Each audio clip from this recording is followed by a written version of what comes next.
going back to about 1750. Well, they all came from the place near Tenby, Narberth. And our grandfather, James Adams, ran away to sea, but at the age of 11, he was born 1867. And they were all farmers and things in Narberth. And he ended up in Cardiff and he married Laura Boucher.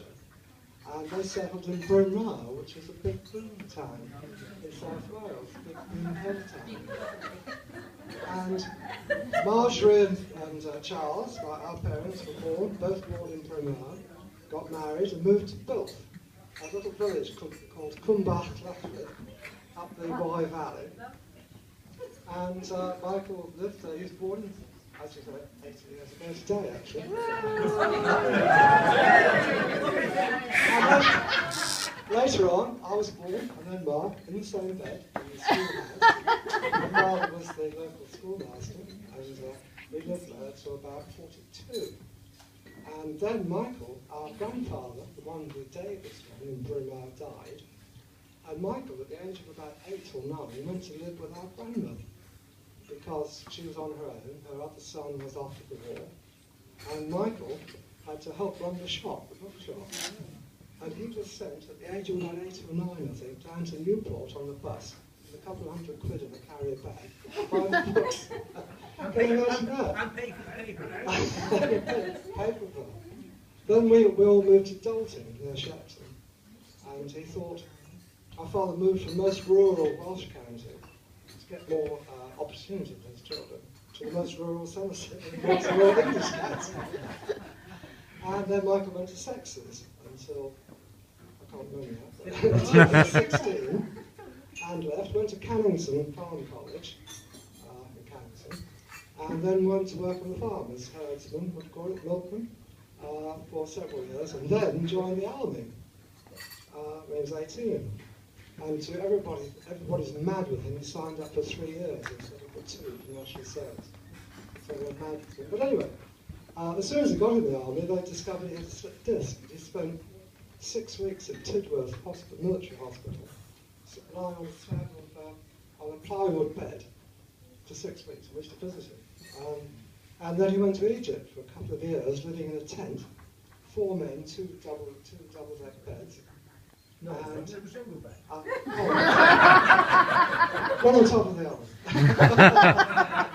And then he came back, and meanwhile, Pam had kept in touch with him, and he went to work for Showerings, I think, as a junior salesman.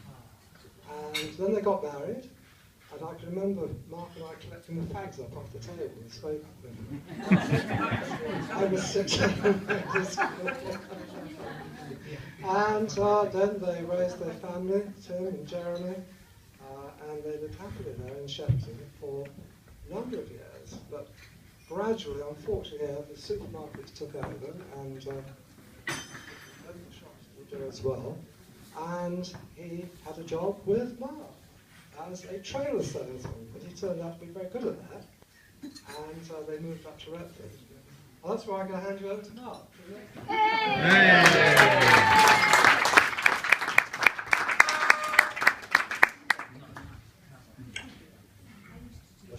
So, well, I have to say some difficult things that, no, a wonderful evening, fantastic celebration, Michael, thank you very much indeed. But it just can't help being passed and mentioned.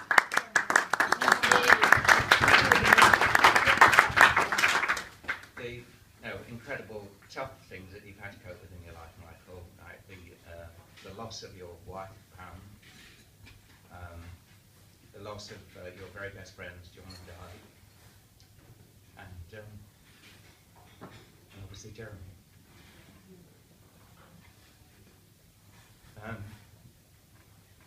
So, most of it here actually were fortunate we knew Michael before he was teetotal. And the evening in those days was really quite long and hard, a lot of smoking, a lot of brandy, and going on until the early hours, 3 or 4 o'clock in the morning with John and Nikki, and John and Di, and Michael and Pam, and feeling absolutely awful the following So many very, very lovely evenings like that. But I can remember certain other things, obviously hundreds and hundreds of them really, but Michael having to take the newspapers and me having to take the newspapers, and Christopher, because he was clever, he didn't have that. He was reading the newspaper. I could read. We kept getting the papers in the wrong direction. So that we've all had some wonderful times together. When Michael left his shop in Shepton Mallet, which wasn't so good at the time, and became a trailer salesman, that was selling the big trucks to the likes of Tesco and things like that you see on the road. And Michael actually didn't know an awful lot about it, but that didn't actually stop him. So that he would be so absolute, have so much tenacity to go and see people, and then go and see them, and then go and see them, and in the end, he would wear them down, so they'd say, for God's sake, here is an order. So I would say, all right, okay, I've got the order, thank you very much. The following morning, we'd be back down and say, where's the next one?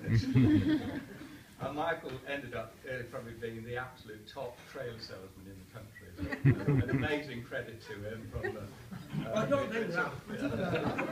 Yeah, well, it was. So Michael, thanks very much indeed. Thanks again for tonight. Lovely evening, and to be sharing it with your family and your friends and things like that. So I'm now going to pass on to Tim. No, so, James. James.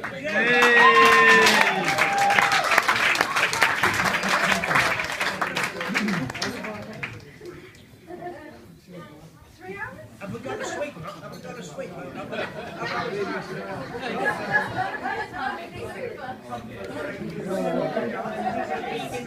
Right, ladies and gentlemen.